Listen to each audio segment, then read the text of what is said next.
اب میں والدین کی عظمت پر مکالمہ پیش کرنے کے لیے دعوت دیتا ہوں حافظ انس بشارت، حافظ طیب ورمزید، حافظ بارک وحید اور حافظ ابو بکر صاحب کو کہ وہ آئیں اور والدین کی عظمت پر مکالمہ پیش کریں۔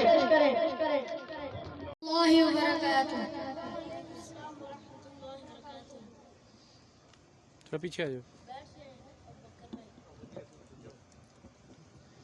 کیا بات ہے بارک بھائی، ڈسٹرب لگ رہے ہیں؟ بس یار کیا بتاؤں، میرے ابو مجھ سے محبت نہیں کرتے۔ کیا مطلب بارک بھائی؟ دیکھو نا، جب دیکھو ڈانٹتے رہتے ہیں۔ ابھی بھی مجھے گھر میں سب کے سامنے ڈانٹ دیا، ہر بات کے لیے منع کرتے رہتے ہیں، یہ نہ کرو وہ نہ کرو، یہاں نہیں جاؤ وہاں نہیں جاؤ۔ مجھے لگتا ہے دنیا کے سارے ابو بھی ایک جیسے ہوتے ہیں۔ ہاں صحیح کہہ رہے ہیں آپ، نہ کہیں گھمانے لے کر جاتے ہیں۔ میرے ابو بھی کوئی فرمائش پوری نہیں کرتے، صرف سنڈے ٹو سنڈے دیکھنے کو ملتے ہیں، ورنہ صبح جاتے ہیں اور رات کو ہمارے سونے کے بعد آتے ہیں۔ دوسرے بچوں کے پاپا انہیں مہنگے مہنگے کھلونے اور چیزیں دلاتے ہیں، میرے ابو تو بس مجھے امید ہی دلاتے ہیں۔ السلام علیکم بارک بھائی، ابو بکر بھائی۔ وعلیکم السلام ورحمۃ اللہ وبرکاتہ۔ بھائی بیٹھ رہے ہیں۔ جی ہاں، آپ نے بالکل صحیح کہا ہے، دنیا کے سارے ابو ایک جیسے ہوتے ہیں، وہ خود سے زیادہ اپنے بچوں اور فیملیز کا خیال رکھتے ہیں۔ کیا آپ نے کبھی سوچا ہے کہ ان کا دل نہیں کرتا ہوگا کہ وہ بھی گھر میں رہے، سکون سے بیٹھ کر آرام کرے؟ پتہ نہیں، شاید چاہتا تو ہوگا۔ جہاں تک آپ کی بات ہے فرمائشوں کی، ان کی سیلری ہی اتنی کم ہوگی کہ وہ چاہ کر آپ کی فرمائشیں نہ پوری کر پاتے ہوں۔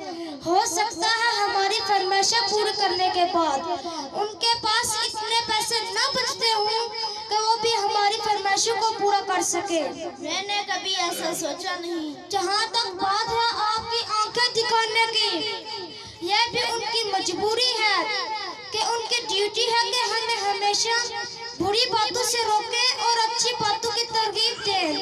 بارک بھائی، آپ یہ بتائیں کہ آپ کی ضرورتوں میں کوئی کمی آئی ہو؟ نہیں تو بالکل بھی نہیں۔ کبھی ایسا ہوا ہو آپ بیمار ہوئے ہو اور آپ کے ابو کو آپ کی فکر نہ ہوئی ہو؟ ہماری بیماری میں سب سے زیادہ پریشان ہونے والے ہمارے ماں باپ ہی ہیں۔ ابو بکر بھائی، کبھی ایسا ہوا ہو کہ آپ کے ابو آپ کو چھوڑ کر کہیں گھومنے چلے گئے ہو؟ نہیں تو کبھی نہیں۔ بارک بھائی، کبھی ایسا ہوا ہو کہ خود تو اچھا کھایا ہو اور آپ کو نہ دیا ہو؟ کبھی نہیں۔ اگر کوئی اچھی ڈش کم ہو تو وہ ہمیں دے دیتے ہیں اور کہتے ہیں تم کھا لو، ہمارا دل نہیں چاہتا۔ یہ اگر پیار نہیں ہے، محبت نہیں ہے تو کیا ہے؟ ماں اور باپ دونوں ہی محبت کرتے ہیں، لیکن ماں کی محبت نظر آ جاتی ہے، باپ کی محبت کو محسوس کرنا پڑتا ہے۔ میں کتنا غلط سوچ رہا تھا اپنے ابو کے بارے میں۔ لو یو ابو جان۔ لو یو سو مچ ابو جان۔ باپ ہوتا ہے، باپ ایک سایہ ہے، درخت ہے۔ ان بچوں کی باتوں نے مجھے اپنے والد کی یاد دلا دی، اور جو بچے کہتے ہیں کہ والدین ہماری فرمائش پوری نہیں کرتے، انہیں سوچنا چاہیے میں صرف بات بچوں سے نہیں کروں گا، گھر کے اور افراد بھی ہیں، زوجہ بھی ہے، بیٹی بھی ہے۔ وہ کہتی ہے ابو آپ ہمارے لیے کچھ لائے نہیں، بیوی کہتی ہے شوہر سے آپ ہمارے لیے کچھ لائے نہیں۔ ارے اس بیچارے سے بھی پوچھو اس کی مجبوری کیا ہے، صبح گھر سے نکلتا ہے چاہے گرمی ہو چاہے سردی ہو، کوئی موٹر سائیکل پہ بیٹھ کر جاتا ہے، کوئی بس پہ بیٹھ کر جاتا ہے، کوئی 2 بسیں بدل کر جاتا ہے، بارش میں بھی جاتا ہے۔ کیوں جاتا ہے، کس لیے جاتا ہے؟ چھٹی نہ ہو جائے، چھٹی ہوگی تو تنخواہ کم ہو جائے گی، تنخواہ کم ہوگی تو بچوں کو کیسے پورا کروں گا، ان کی فیس بھی دینی ہے، ان کے لیے کپڑے بھی لانے ہیں، ان کے لیے کھانا بھی لانا ہے، یہ ساری چیزیں ہمیں تیار ملتی ہیں۔ ان کا ذریعہ کون ہے؟ ہمارے والد صاحب ہیں۔ اور بہت پیاری بات کہی اس بچے نے کہ ماں کا پیار تو نظر آتا ہے، کہ ماں کا پیار تو نظر آتا ہے، والد کے پیار کو محسوس کرنا پڑتا ہے۔ ان سے پوچھو جا کے جن کے والد صاحب چلے گئے ہیں۔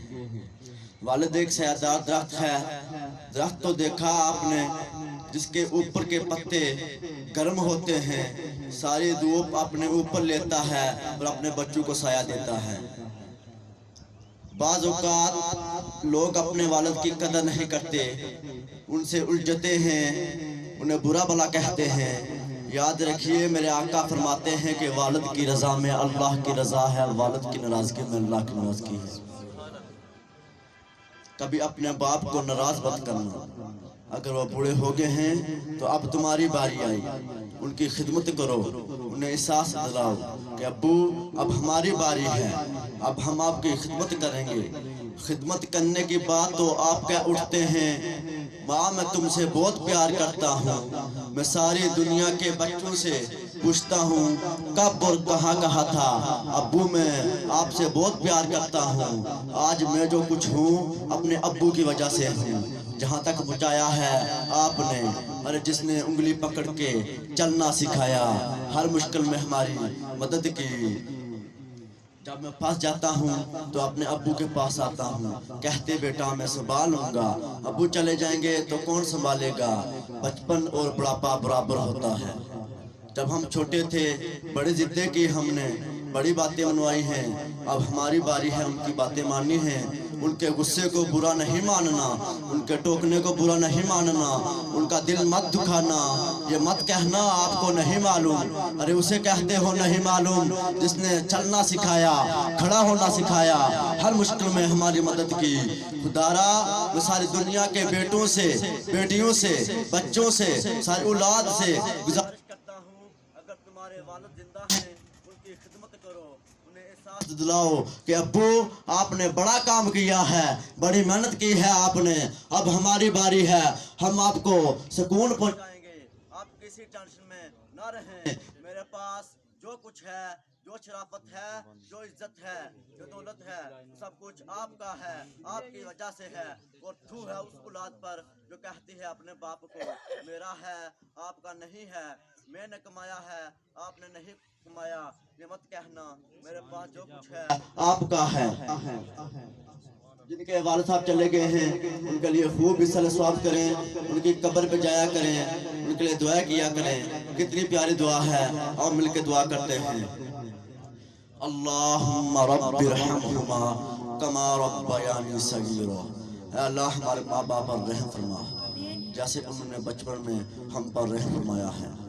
یا اللہ جن کے والدین زندہ ہیں وہ حیات عطا فرما، نیکی والی طویل زندگی عطا فرما، جن کے ماں باپ چلے گئے ہیں ان کی قبروں کو جنت کا باغ بنا دے، ان کے لیے بے حساب مغفرت فرما، صلی اللہ تعالی خیر خلقہ محمد وعلی آلہ۔